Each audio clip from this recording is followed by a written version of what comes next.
Aquí, en Radio Unión Cataluña. Hoy es jueves, concretamente jueves 22 de septiembre de 2011. Y como todos los jueves por la noche, realizamos un espacio llamado Arte y Letras, siempre gracias a nuestra compañera María Tortosa. Muy buenas noches. Buenas noches, José Luis. No te escucho, María. ¿No me escuchan? Ahora. Perfecto. Eso que tienes el rojo. Buenas noches, buenas noches. Buenas noches, María. Buenas noches. ¿Qué tal? ¿Cómo ha ido la semana? Pues bien. ¿Sí? Sí, preparando programa. Preparando, ¿no? Contenido. Bueno, contenido. Invitados. No, sí, de contenido ya. De contenido ya tengo ya. A ver, 1, 2, 3, 5 folios. De trabajo. Sí, sí.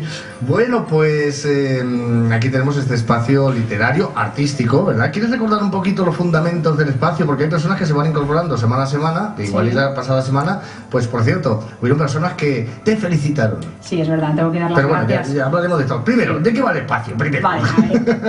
El espacio, pues bueno, Arte y Letras empieza pues con la intención de tener un espacio abierto a opiniones, a gente que quiera venir a compartir su trabajo, problemas que se esté encontrando a nivel artístico y literario en general, y dar pie también bueno, pues a una mesa como la que tenemos hoy o como la que tuvimos la semana pasada, donde la gente no tenga reparo en decir lo que piensa y las cosas pues bueno, intentar entre todos buscar una sinergia de trabajo, ¿no? Porque hoy en día las cosas no están yendo muy bien en todos los aspectos, entonces el nivel artístico y literario no tiene por qué quedarse atrás en ese sentido. Y además María Tortosa, aparte del currículum que tiene, que ya lo comentamos Sí, también en una llamada que tuvimos, ¿quién era? La amiga Nita, creo Sí. que fue, Nita, sí, que llamó. Sí. Dijo, ay madre mía, el currículum que tiene María Tortosa. Digo, hombre, yo me iba a despedir ya de acabar el programa. Sí. Vamos. No hace falta, no hace falta. Hay gente... Quería decir que aparte del currículum, también es una trabajadora incansable y ya nada más llegar me ha dicho José Luis que para la próxima semana tengo, no lo voy a decir, no lo voy a decir todavía, no lo voy a decir, lo dirá al final del programa. Así que si queréis saber lo que tiene María Tortosa para la semana que viene,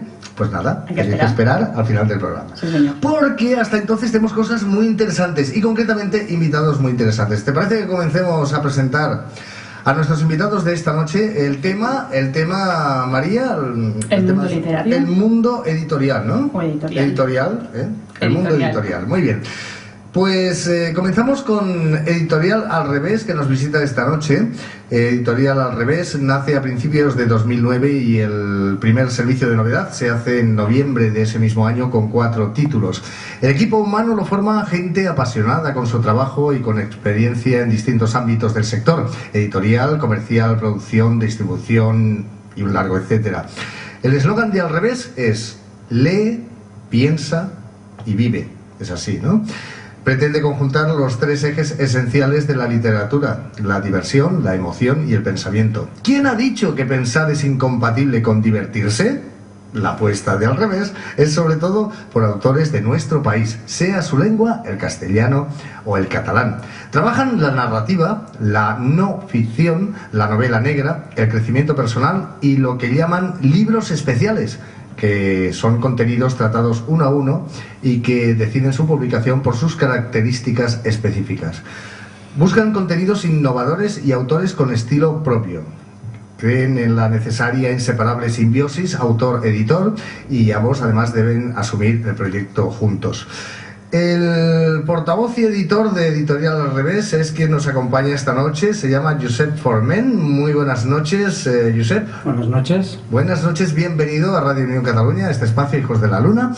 Josep Forment estudió filosofía y cine. Ha trabajado en distintas editoriales como comercial y editor. Escribe y traduce. En los últimos años se ha centrado especialmente en la traducción y estudio de la obra de Rimbaud. ¿Se dice así? ¿Rimbaud? En realidad, Rimbaud. Rimbaud. Es que ese día no fui a clase yo. En este próximo mes de octubre publica con Al Revés el primer volumen de un proyecto de 3 de las obras completas inéditas de Rimbaud. Muy bien. Ya publicó el 3er volumen en 2009 y también con Al Revés, una edición que presenta a este mítico poeta como a ninguna editorial lo había hecho nunca antes en lengua castellana. Todo un descubrimiento. María, aquí Mi tienes turno. a Josep Forment, pero tenemos además más invitados. Sí, tenemos invitados también a la librería Alibri. La librería fue fundada el año 1925 por una iniciativa de la editorial Herder de Freiburg, ¿sí?, de Brisgovia.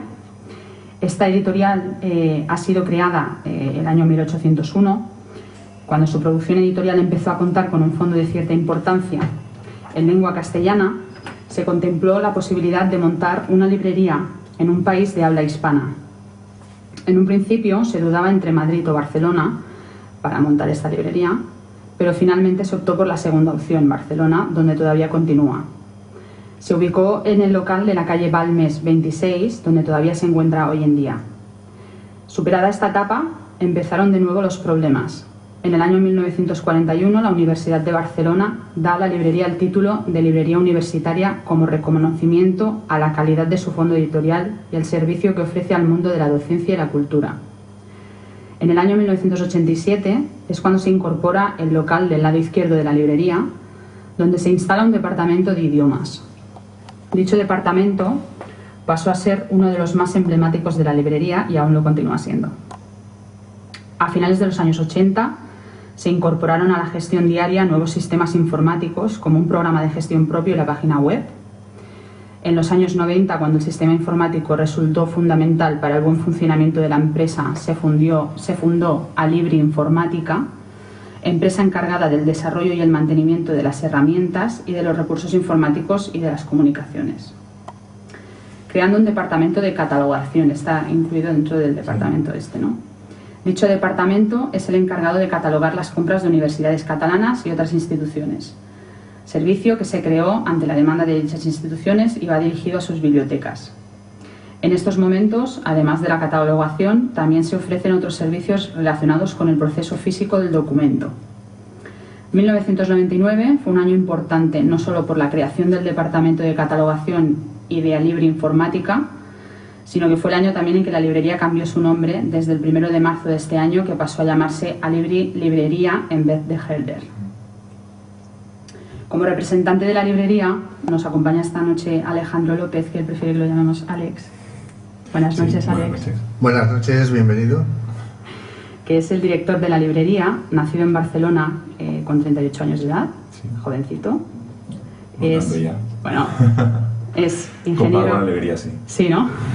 Es ingeniero en informática y librero. Desde el año 1998 está vinculado a la librería Alibri, cuando todavía se llamaba Herder. Y en el año 2003 se hace cargo de la dirección y desde entonces hasta ahora ha compaginado su trabajo de librero con el de ingeniero, pero siempre vinculado al sector del libro y siempre vinculado a la librería. Buenas noches, Alex. Buenas noches. Y falta la última invitada. Hombre, claro, por supuesto. La autora, Diana M. Márquez, que repite programa, estuvo con nosotros la semana pasada también como autora invitada, aparte de Robert y de Luis. Y hoy repite pues para acompañarnos y hablar un poquito también del tema de la editorial. Pues muy buenas noches, Diana, de nuevo. Buenas noches. ¿Qué tal? Bienvenida. Muy bien, muchas gracias por volverme a invitar. Hombre, por supuesto. Un placer estar ya aquí te con dije él. que esta es tu casa y recuerda que el recibo de la hipoteca, el primero, llega en octubre. Bueno, pues ya hemos presentado nuestros tres invitados. Haciendo un resumen, pues tenemos al señor Josep Forment, de Editorial Al Revés. Tenemos también a Alex López, como representante de la librería Alibri, ¿es? ¿O Alibri? Alibri, ¿eh? Alibri, ¿ves? Como yo, es que no hay manera. Alibri. Y a Diana, por supuesto, que ya es pues ya una colaboradora de nuestro programa, ya.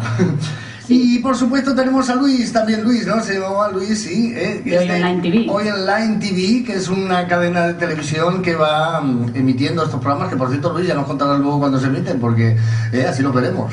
Sí, ya lo contaremos Cultura, cuando ¿no? tengamos. Canal Hoy Cultura. Cuando tengamos el canal ya lo contaremos. Pues venga. Pues vamos a dar comienzo a esta tertulia, ¿qué te parece? ¿Cómo comenzamos? Yo muy María, bien. María Tortosa. Y creo que los invitados también tienen ganas de hablar. Pues cuando queráis podemos comenzar. Gracias, José Luis.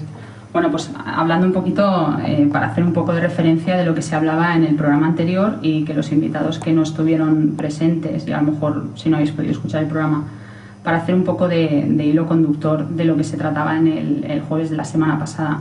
Tuvimos 3 autores invitados, uno de ellos fue Diana, en los que tratábamos un poco el tema de los problemas que tenían hoy en día los autores para poder sacar el libro al mercado y poder tener una representación física, ¿no?, de cara al lector.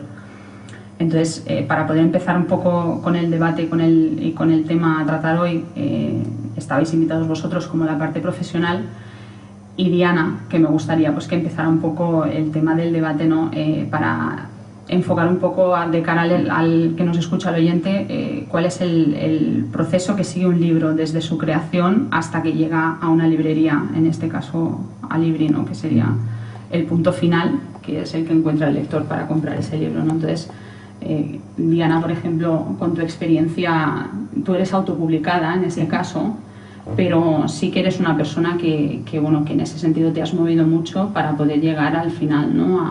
Al lector, ¿no? Que es el que consume ese libro. Entonces, ¿cuál sería el camino que lleva, por ejemplo, una creación desde que se empieza, un autor escribe una cosa y lo tiene ya físicamente el libro? ¿Cuál es el proceso, ¿no? que sigue hasta que llega a la librería? El proceso que se sigue, el primordial es haber terminado un manuscrito, haberlo probado con lectores del entorno por si ese manuscrito tiene errores, para corregir los errores, tanto tipográficos como de estructura. Una vez corregidos los errores, ya se pasaría a lo que es el tema de la maquetación del interior de la novela y el exterior, lo que es la portada, la contraportada y el lomo, darle una imagen atractiva, crear la sinopsis, que también llame mucho a la persona que al final va a comprar ese libro, y después el tema de la promoción y la distribución hasta llegar, pues en este caso, por ejemplo, a Libri, que sería donde el lector ya se hace con la obra del autor. En este caso estás hablando, por ejemplo, estás como enfocándolo mucho a nivel de autopublicación, ¿no? O sea, sería haciendo todo el proceso tú. Sí. Pero en el caso de, por ejemplo, fuera un autor que no tiene la posibilidad o no contempla la posibilidad de autopublicación, en el momento en que tiene un manuscrito en la mano, ¿no? Acaba de crear una obra, no ha pasado ni por corrección, ni por nada, ni edición, ni maquetación, ¿cuál es el primer paso? O sea, un autor cuando tiene el manuscrito, pues eso, puro y duro, lo acaba de crear, ¿cuál es el primer paso? El primer paso es definir el género de esa obra que se tiene, pues si es romántica, si es ciencia ficción, si es paranormal, el género es primordial, y entonces en función de eso se busca una editorial que publique esos géneros. Pues si se publica romántica paranormal, se tiene que buscar una editorial que publique ese género. Entonces ya directamente cada editorial suele tener digamos, el baremo de cosas que pide, pero genéricamente lo que suelen pedir es el currículum literario del autor, en caso de que lo tenga, la sinopsis de la obra que no ocupe más de 2 páginas, y luego normalmente, si no es la mitad del manuscrito, son los 3 primeros capítulos, para que ellos se hagan un poco la idea. Si luego les interesa, se ponen en contacto contigo y ya te piden el manuscrito entero. Y entonces luego ya, en caso de que el proceso siga para adelante, ya se tratan temas de contrato y luego ya empieza digamos, el mismo proceso pero con una editorial. Pero antes de llegar a que, pues por ejemplo, la librería Libri tenga ese manuscrito ya convertido en libro, pasamos por la editorial, que es de lo que estás explicando. Sí. Entonces, una de las preguntas que tenemos por aquí, que es muy interesante y creo que viene muy al pelo ahora de lo que estás diciendo, y le pregunto directamente a Josep Forné, en este caso, cuando llega ese manuscrito a sus manos, yo me imagino que debe de haber una media de tiempo, una media aproximada generalmente, de cuánto tiempo se tarda en dar respuesta a un autor. Eso es muy complejo, porque... No, ya no sé, si viene JJ Benítez con Caballo de Troya 15, me imagino que se le da los 5 minutos. Pasa una cosa, esto está muy en función de la estructura de la editorial. Sí, sí. Es decir, no es lo mismo una editorial, como en nuestro caso, por ejemplo, que todos los manuscritos, aparte de leerlos el comité, primero, como profesional de la edición, soy yo el que filtra la lectura. No es lo mismo un proceso donde uno debe leer todos los manuscritos a una editorial mediana y grande, donde el editor ya no cumple esa función, porque no nos olvidemos que estamos en una época de transición y todos, absolutamente todos, y todas las variables y todas las profesiones están cambiando su función. Y los editores de las grandes editoriales no son lectores de manuscritos, son gestores. Entonces, ¿quién realmente lee un manuscrito a las grandes editoriales? Por un lado, o los lectores profesionalizados o el papel de los agentes. El agente es el que acaba asumiendo el papel de editor clásico para un gran editor. En nuestro caso, al leerlos directamente, porque nuestro trabajo es mucho más artesanal, por supuesto, pues evidentemente está en función de lo que vas recibiendo y de lo que uno busca, porque el gran conflicto que hay en la editorial es que evidentemente el editor tiene un catálogo, tiene un programa, y de por sí ya busca o tiene de alguna manera unos contenidos o unos autores. Entonces, evidentemente tienes que priorizar, con lo cual esa recepción con la que no cuentas de entrada, entre comillas, no es que sea necesariamente así, pero queda un poco relegada, siempre en función de lo que tú buscas. Es decir, si yo estoy buscando especialmente no ficción y en la programación que tengo que crear para el año que viene, pues la cosa no me está cuadrando mucho de los libros que queremos sacar, pues evidentemente focalizas mucho por ahí.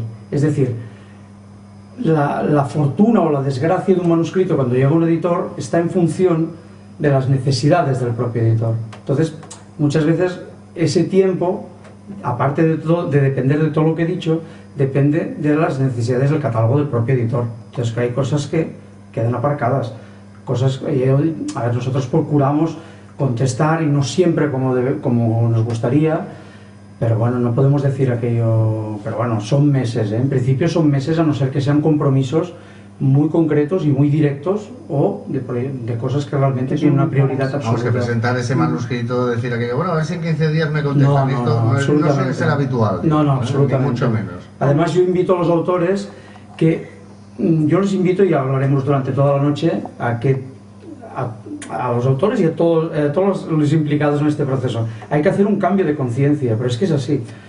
Y un autor se tiene que acostumbrar que tiene que esperar el no, es decir, no tiene que ilusionarse y decir, voy a enviar un manuscrito y me van a decir, me lo publican. No, lo que tiene que esperar, y perdona la redundancia, es el no. O sea, lo habitual es que le digan no. O sea, no tiene que entrar en una fase de depresión, porque realmente hay gente que muy susceptible que pasa esto. O sea, podría contar anécdotas de casos que realmente te hacen sentir culpable, ¿no? Pero es que la realidad es que hay que estar muy preparado, y es que estar preparado para el no. Hay que ser realista también. Exactamente. Y conocer, bueno, más que realista, yo creo que el problema está que el autor, por ejemplo, que se lanza de entrada a querer publicar un libro, no conoce el funcionamiento de todos los engranajes que llevan a que el libro esté en la calle. Entonces, como no conoce todos esos engranajes, cada autor por sí mismo es una persona individual, y él se cree, pues el bestseller del próximo año. Entonces, es loable, o sea, a ver, si es que es una obra que has creado tú con toda la ilusión del mundo, y posiblemente pues hayan muchos bestsellers por descubrir todavía, pero no se conoce todo el engranaje que funciona, o todo el engranaje que hay desde que esa persona crea, o ese escritor crea una obra, hasta que llega, en este caso, por ejemplo, a la librería como a Libri, ¿no? Entonces, en este caso, por ejemplo, Alex, vosotros, el proceso sería ese, ¿no? Diana ya ha mencionado un poquito el tema de la creación del libro, la conexión con un editor para poder publicarlo, el editor se pone en contacto con vosotros. Exacto, sí.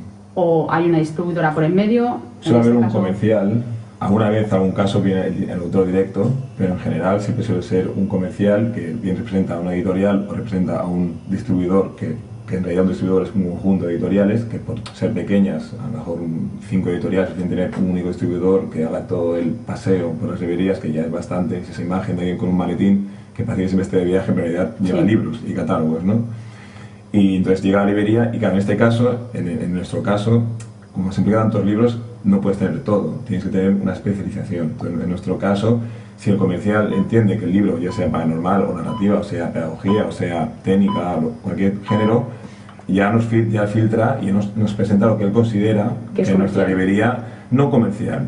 Porque aquí ya tenemos un tema que este libro es interesante para nuestra librería. Entonces nos llegan por email, nos llegan en papeles, por carta, nos llegan en miles de fuentes, y aquí es donde está el papel del jefe de sección, que coge toda esta información, porque el comercial en general le interesa colocar muchos libros.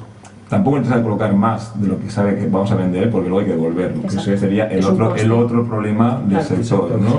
Entonces tampoco es que el buen comercial ya sabe lo que puede o que no puede. No puede venir con un título que sí, ponme 10 ejemplares, yo tengo derecho de devolución por lo menos durante un año.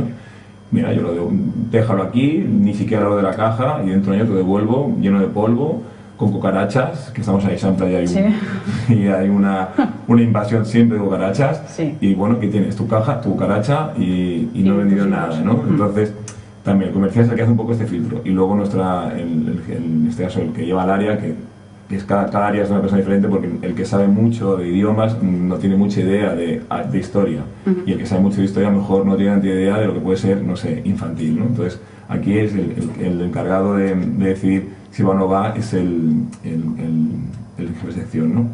Luego siempre, en nuestro caso, que nosotros no nos fijamos tanto en el valor económico o en el descuento, sino en la calidad, porque ya tenemos una especie de responsabilidad, ¿no? Como tú has dicho, es un negocio que lleva 25 años y en nuestro caso tampoco queremos cambiar así como así, aunque es difícil mantenerse y es difícil, en fin, mantener esta calidad, pues tampoco este nivel, exacto. Entonces hay veces que a lo mejor el descuento no es muy bueno, pero el autor nos parece interesante, y a veces también viene el autor y si el libro nos parece interesante, pues también lo colocamos en venta. Sí, porque en realidad nosotros colocar a la venta o a la vista un libro de un autor independiente, si lo deja en depósito, el único coste que tiene para nosotros es el espacio que ocupa, y si nos gusta, nos da igual, porque no nos pica tanto, ¿no? Con gusto, zona con gusto no pica, ¿no? Pues es un poco así. Entonces, claro, pero aquí sí que el autor es el que sufre. Aquí nosotros lo notamos muchísimo, el que tiene que pasar por 500 librerías por toda España. Sí.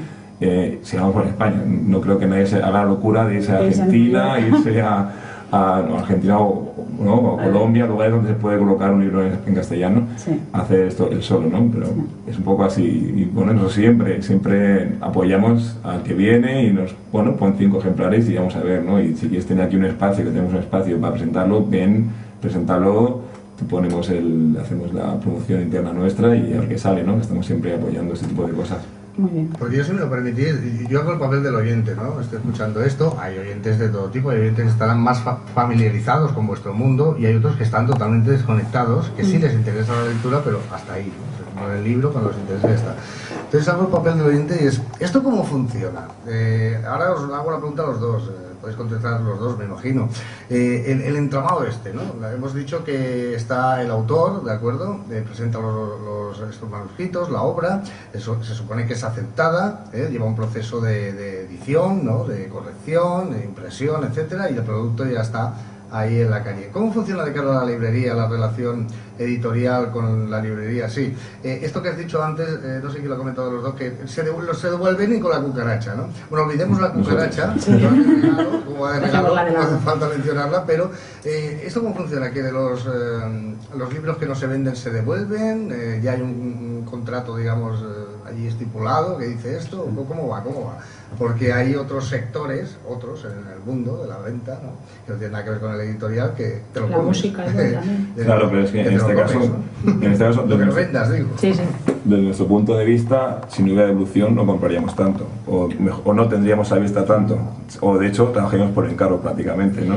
Yo creo que va un poco en colación a lo que estabas diciendo tú antes, ¿no? El tema de que el comercial que trabaja, por ejemplo, con la distribuidora, conozca exactamente el producto que está vendiendo y a quién se lo está ofreciendo. Y hoy, por ejemplo, en uno de los foros que yo suelo participar, porque a través de la agencia literaria pues también tengo bastante contacto con este mundo, una de las conversaciones que se estaban abriendo era a nivel editorial, pero lo asumo también a nivel de la distribuidora y de incluso la librería, ¿no? El tema de que quizá los propios profesionales que están metidos en este mundo ahora mismo no saben o no son profesionales acordes a lo que están llevando, o no saben exactamente dónde colocar las obras y qué hacer con ellas, porque yo tengo distribuidoras que me han llegado a decir lo que tú dices, o sea, se han encontrado con devoluciones de libros y de cajas que ni siquiera han sido abiertas por la librería. Sí.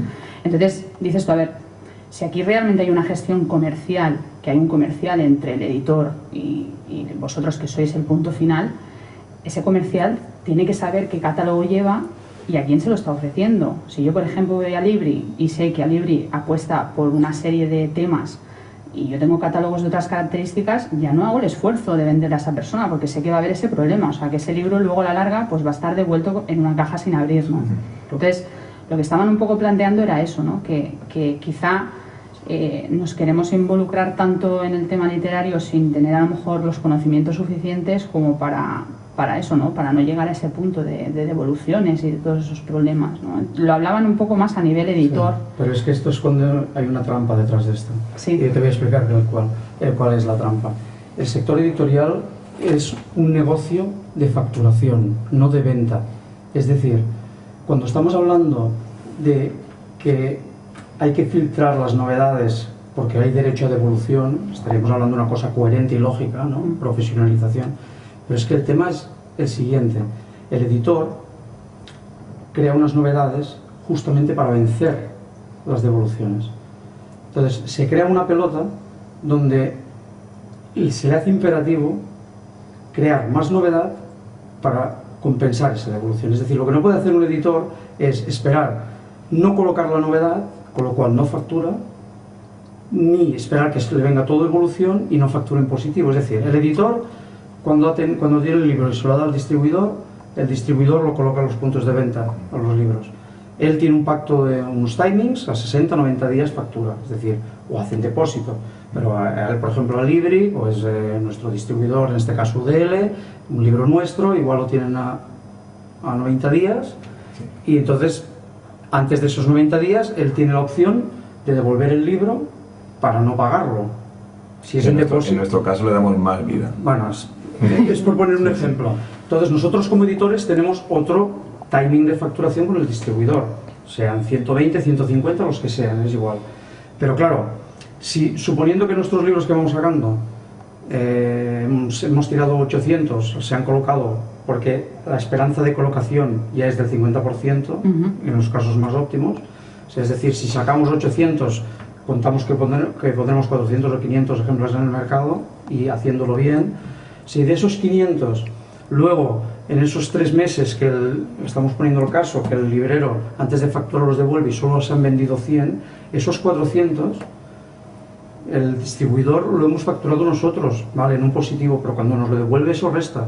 Si mientras tanto no vuelves a sacar otra novedad para compensar esa resta, sería siempre un negocio negativo, que es lo que les ha pasado mucho la gran crisis editorial de hace 10 o 15 años. Fue un poco esto, cuando las librerías empezaron a decir, bueno, hasta aquí hemos llegado, no aceptamos más material, no aceptamos más libros. Entonces el editor se encontró con ese problema, porque no vende, factura. Entonces la supervivencia de su negocio es siempre sacar más cosas para que la facturación sea en positivo. Creo que en todo ese proceso tiene que haber algo que ahora mismo, por ejemplo, no está funcionando, porque Diana, lo sabes tú, lo estábamos hablando antes, ¿no? Claro. Diana, por ejemplo, que la tenemos aquí hoy un poquito callada, porque claro, un poquito no, totalmente sí, callada. Está apuntando muchas cosas sé que tiene muchas Tengo preguntas. muchas dudas y muchas preguntas. Sí, pues como estábamos diciendo la semana pasada, Diana es una autopublicación. Ella en 2 años, sí, ha conseguido vender 1000 libros ella sola. Entonces, está muy bien, te felicito por eso. Gracias. ¿Y cuántos te has devuelto a ti misma? Con cucaracha. Con cucaracha. No, quitemos la cucaracha, por Dios. Sí. No, entonces, a ver... También tienen derecho, ¿eh? Son seres vivos. Exacto, son seres pero no lee. Animalitos, pobrecitos. Pero en este caso, por ejemplo, Diana, pues bueno, siendo una persona sola, de acuerdo que, claro, lo que tú dices, no está pendiente de tener que hacer una facturación porque no es una empresa. ¿O sí? Porque en realidad está haciéndose ella misma todo el proceso que haces tú como editor o que haces incluso tú como librería, ¿no? Entonces, yo supongo que funciona mejor en mi caso porque como estoy pendiente del marketing de esa novela unitaria, solo esa que yo saco cada 6 meses, claro que funciona al 100%, porque yo estoy detrás de ella cada día. En el caso de una editorial, ya sea pequeña, mediana o grande, no puede dedicar un marketing bestial a cada autor porque se arruinarían los pobres. Sí que realmente sacarían la rentabilidad 100% de cada novela, pero es comprensible que si una editorial lleva 50 autores en un año, no pueda hacer un marketing puntualizado, si no los libros es que serían carísimos. En vez de 15 euros o 16 un libro, igual serían 25, eso ya conoces tú más las cifras, Josep, pero es comprensible que una autopublicación, digamos, sea pues 100% rentable, si realmente le dedicas tiempo, porque a mí tampoco nadie me ha regalado nada, yo he estado ahí dándole mucho al Facebook, haciendo entrevistas, enviando notas de prensa, me he puesto muy pesada, me he movido muchísimo en estos 2 años hasta llegar a un punto que ya la gente pues ya empieza a conocer mi nombre y digamos, lo que tú siempre comentas, la rueda ya está en marcha y ya la cosa empieza a funcionar un poquito por el boca a boca en vez de por esta chica quién es, ¿no? Ha aparecido así de la nada y a qué se dedica. Pero claro, comprendo esto que a las editoriales les cuesta. Vosotros, por ejemplo, eso que dice ella, ¿no? Del marketing, del merchandising que tiene que tener un autor. En el sector profesional, ¿quién es el que se encarga de hacer ese merchandising? ¿La editorial? ¿La librería? En general, lo que la editorial es la que hace la apuesta, el editor. Nosotros somos como un medio, nosotros apoyamos a la apuesta del editor, ¿no? Nosotros en nuestro caso pues cedemos un escaparate, cedemos una mesa, un punto más visible, cedemos un espacio para que vengan a presentar el libro o la colección o el autor. Es nuestro apoyo, destacamos en la página web según su criterio Entonces, siempre sin un interés, ¿no? Intentando que nuestra calidad. Entonces, pero el que hace el gran esfuerzo y la gran inversión es el editor. Siempre. Vosotros también colaboráis en el merchandising, ¿no? O sea, en el movimiento y en el marketing, porque eso también genera un movimiento para el autor, ¿no? Sí, el hecho de tenerlo a la vista ya es una apuesta, porque claro, en nuestro caso, estamos en el centro, no tan en el centro, estamos en Gran Vía, es decir, hay una frontera ahí, no estamos en Plaza Cataluña, si no se podría, cada metro tiene un precio, entonces al final encender la luz y abrir la persiana significa un montón de gente moviéndose, un montón de gastos, hay que limpiar, hay que encender la luz, hay que encender el acondicionado o la calefacción, todo eso, al final tener un libro en un lugar es un esfuerzo. Y eso es nuestra parte. Y luego cuando te preguntan, dar la recomendación adecuada y sobre todo saber que si estás buscando ese título, tú vas a recomendar ese título. Ese es el gran trabajo del librero, ¿no? No el que te dice, busco tal y se lo das, sino estoy buscando algo que sea de este tema y me gustó aquel otro y que me recomiendas. Entonces ahí eso es nuestra parte de marketing, recomendar ese. Pero el que hace la inversión económica del marketing, ¿no? Es el editor en este caso. Alex, un inciso. Ahora has dicho lo de la Gran Vía. Esta publicidad la pago yo, digo por el jefe que está escuchando. ¿Dónde está la librería Libri? En la calle Balmes 26. Balmes 26. Sí, con Gran Vía. Con Gran Vía. Sí. Bueno. Esto lo menciono más que nada porque es un detalle importante, no en nuestro caso. En general, cuando uno se especializa o cuando hace una librería, alguien tiene que decidir dónde va a colocarla. Y eso es en función de lo que vendas. En nuestro caso, está especializado, no hace falta estar tan a la vista, no hace falta estar a la puerta del metro, a la puerta de un lugar, de una plaza principal, de un metro principal, ¿no? Entonces, hay que estar, que sea fácil acceso, pero claro, no hay que pagar ese precio de más de estar en un lugar muy a la vista, que pasen por delante 150.000 personas. ¿No? Entonces, eso también es un poco, eso también lo tiene que decidir el comercial también. Bueno, en este lugar que sé que pasan 150.000 personas, me conviene pagarle un escaparate. O me conviene hacer un descuento más grande para que ponga una pila de libros y, en fin, esto siempre es el marketing, ¿no? Esto del marketing que dices pagarle, la editorial paga, además de proporcionar todo el material de promoción a la librería, sale un producto, ¿no? Tienes ahí el libro, se promociona, se monta el escaparate, como decías, presentaciones. Aparte de todo el gasto que conlleva, me imagino, grande, para la editorial, esa promoción, además, ¿os paga? Bueno, en nuestro caso no, porque nosotros no trabajamos a ese nivel. Digamos, pero se pagan escaparates, claro. O sea, lo pregunto de otra manera. ¿Hay librerías, y no voy a decir el nombre, aunque estén en la Plaza Cataluña y en Paseo de Gracia y ¿hay librerías que cobran? Hombre, depende. Si tienes un lugar en el que van a pasar cada año 10 millones de personas por delante... Un escaparate, por definición, se paga. O sea, yo lo tengo allí en Plaza Cataluña con Ronda San Pedro. Tengo una librería muy grande. Sí. Ya quisiera. Se paga y además se paga muy bien, por cierto. Sí, entonces, ¿qué pasa? Yo cobro, ¿no? Sí, es más, la tendencia, y creo que se acabará como en el mundo, en Estados Unidos, pensar que se paga el espacio de la mesa. Es decir, el editor paga el libro en la mesa. A ver, aquí también se pagan cabeceras, sobre todo en grandes superficies. Cuando uno va a un Carrefour y ve una caída de un libro bien expuesta, eso vale mucho dinero. Bueno, es lo que me iba a referir, por ejemplo, el Corte Inglés. Por ejemplo, el Corte Inglés, por supuesto. Todas las nada marcas es gratis. En la planta joven, la quinta planta. Nada es gratis. Jefe, que la pago también la publicidad. Exacto. El Corte Inglés, la quinta planta joven, todas las marcas que hay, se pagan ellos el espacio. Es decir, no es el Corte Inglés que tiene allí el espacio Levi's. No. El espacio se paga la marca. Es la casa Levi's que va allí y monta la tienda dentro del Corte Inglés y está pagando al Corte Inglés por ese espacio. Exactamente, se negocian espacios y tiempos. Es decir, tú pagas por un sitio y, cuidado, no es lo mismo. Hay librerías que tienen 2 puertas y puede ser que una puerta valga mucho más cara que la otra. Eso por un lado. Y luego no es lo mismo pagar por una semana que pagar 15 días. No es lo mismo pagar 15 días antes de San Jordi que pagar el mes de enero.